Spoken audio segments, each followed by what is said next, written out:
I've just come back from the Borough match. We lost again. Just like the match before that, and the match before that, and the match before that.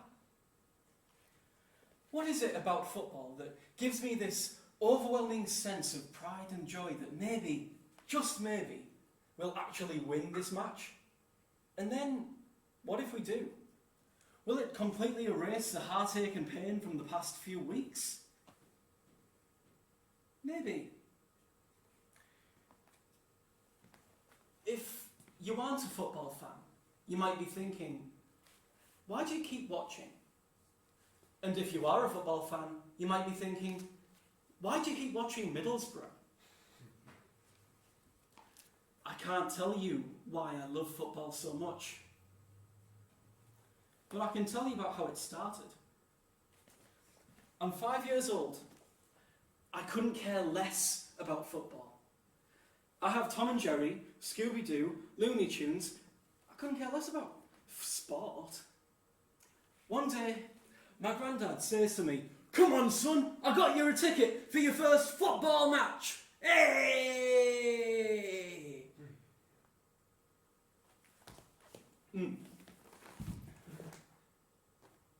Eh? I look at him, I say, okay. I take my granddad's hand. We walk to Riverside Stadium, home of Middlesbrough Football Club. As we walk in, I'm deafened by all these sounds. Sounds of middle-aged men all shouting. Shouting at each other, shouting to each other. "Hi, Dave.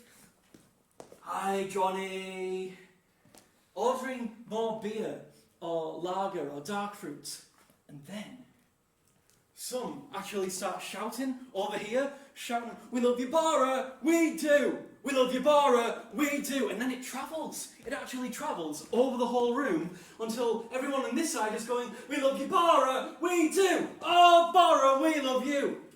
And I'm amazed at all these different strangers that just join singing in unison. My nan and granddad, we walk up the stairs, and that's when I see it. The pitch, it's shining, green, magnificent, alive with players all warming up and doing drills. We take our seats. The match begins, and I'm hooked, even though I don't know what's going on. I'm watching. My nan tells me, as long as the guys in red get the ball into the net, we should be fine. Okay. So I keep watching, and then the guys in red, who I now know are Borough, they have the ball over this side, and the shouting gets louder and louder, and everyone starts standing up, including the guy in front of me who's massive, and I'm just this high. And then, of course, my granddad, he lifts me up. I see it. This long-haired, blonde guy, he jumps up into the air, he heads the ball in. From that moment on, I am hooked. I get a full Middlesbrough kit, so I can actually pretend like I'm playing for Middlesbrough, but what good is just pretending if I don't have a ball? So my nan and granddad, they get me a ball, so I kick the ball around my garden and I'm pretending like I'm scoring the winning goal for Middlesbrough. But what good is all of this when I have a programme? Now, I get a programme and I can read all of the team info, like all the players and what the players do in their daily lives and who we're against. But what good is all of this if I can't actually see? So my nan and granddad, they get me a season ticket so I can go to every home game. So I say to my granddad, "Granddad, is there a game this week?" And he says, "Yes, son." And I say, "Yay!" And then the week after I say to my granddad, "Granddad, is there a match this week?" And he says, "Yes, son. Yay!" And then the next week I say to my granddad, "Granddad, is there a match this week?" And he says, "No, son." What do you mean, no? The season ends in May and starts again in August. August? But That's years away. I'm waiting until August.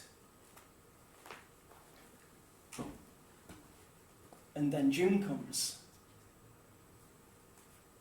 And my granddad drops dead. I could never get over how someone could be here one day and gone the next. Everything around me became distant. My nan looks at me. She says, "Look, son, I know things are never going to be the same. Things will be different, but I will always love you. And I've got you a ticket. There's a match on today. Do you want to go?"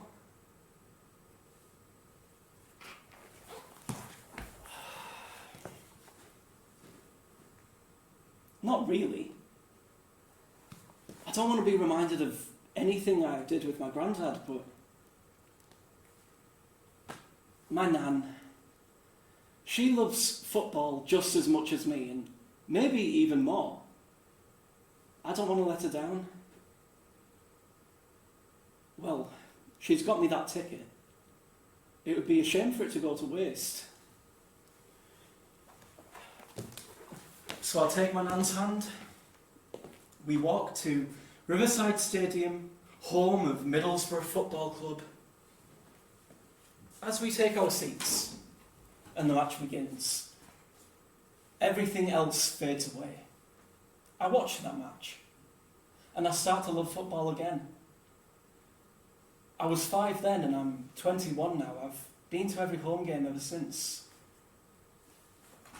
But that's not to say that I haven't had my problems with the sport from time to time.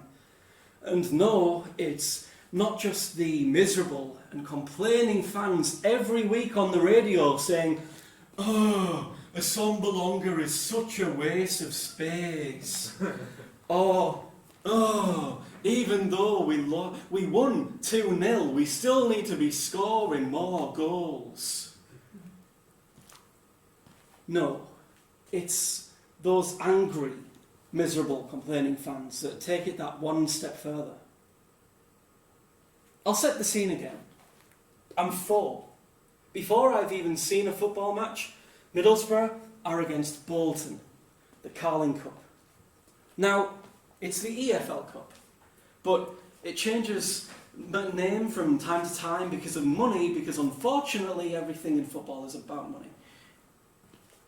I know it as the Carling Cup, but others know it as the Carabao Cup, the Carling Cup, the Coca-Cola Cup, the Capital One Cup, the Littlewoods Cup, the Rowntrees Cup, the Milk Cup. The Milk Cup. Not the Cravendale Cup. Not the Asda's own semi-skimmed Milk Cup. Just the Milk Cup.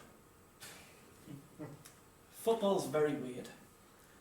But Middlesbrough win this. And they go on to another tournament where we'll be able to play teams from all around Europe. It's 5-6. 2005-6. The season where I begin to love football again. I've never been to an away game. I'd only go if they are nearby. Some of our friends are going. Or they are very special. And this one was very special indeed. My nan, 2 of our friends, and myself, we travel by coach to Rome for 2 days. 2 days on a coach is basically just a tin can full of farts and sweat. The first night we arrive in France and they aren't happy to have us. But the second night we arrive in Italy and I party. I party for what feels like all night. And with these much older, much bigger men that all absolutely love me and they sing with me, they dance with me, they ask, "Come on little man, give us a song." And I sing something about Steve McLaren, our manager at the time. And they say, "Yes, son, you're one of the lads." I'm one of the lads? I don't know what it means. But I'm one of the lads. I run to my nan, I say, Nan, I'm one of the lads. And she looks at me, she laughs and she says, "Yes, son, you're one of the lads." And it's such a magical moment that's stuck with me ever since. I didn't realise how lucky I'd been, because the morning after, our little group, we go to explore Rome. We look at the Vatican City, some museums that my nan's really interested in. But before all that, we meet up with some of their friends, and there's a man in his early to mid-20s. He holds up his shirt, and it's blood-stained and torn.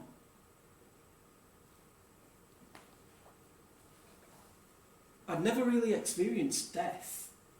People died in illnesses or car accidents or old age, but not because they were a fan of sport.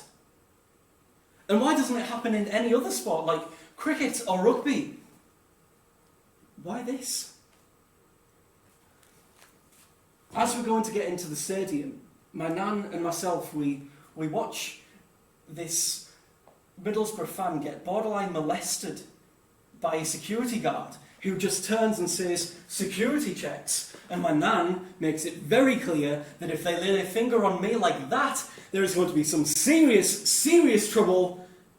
So we get in without a hitch.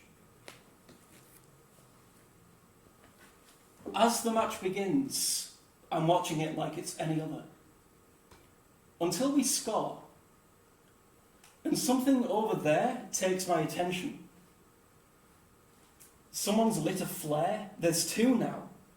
Others are throwing things onto the pitch, and some are just jumping over barriers and fighting with people. I couldn't tell you about what happens in the rest of the match. However, afterwards, we are locked down for 3 hours. I'm tired, confused, and slightly angry at this. But I have to walk for 5 miles because no taxi will want to have us. When we got back to England, I'd try and watch the match, but I would just start thinking about those people in Rome and why they would do such a thing. Until one match. Middlesbrough versus FC Basel, the quarter-final of the UEFA Cup. We won against Rome, but this is serious. And Middlesbrough go down 1-0 at half-time. I know this is it, but at least I had Rome, but then Middlesbrough score 3 goals and we go through to the semi-final when we're against Steaua Bucharest. And I'm so excited, but then we go down 2-0 at half-time. And I know this is it. Again, Rome and Basel were one-offs, but Middlesbrough score 3 goals again. We need another. And then, in extra time, Massimo Macaroni, he jumps up into the air. He heads the ball in like the first goal I'd ever seen. Alistair Brownlee yelling, "Everyone round to my house for a Parmo," still sticks with me. We travel to the final. It's in Eindhoven, in Holland. I dance with some friends that we sit with at the home games. I dance on tables in random pubs. I play human table football, which is less complicated than it sounds. I get a t-shirt, which I've never worn because it's so lovely and I couldn't imagine anything happening to it. We get to the match. I turn to my nan. I say, "Can we go home now?" And she says, "Not yet, son," when Middlesbrough are down 2-0. But even though I watched Middlesbrough get absolutely annihilated on the biggest stage that I could have dreamed of, I knew that it didn't really matter. What mattered was being there, What mattered was the things I'd seen, the places I'd been, the people I'd met. And that's what football is. And that is why I keep watching.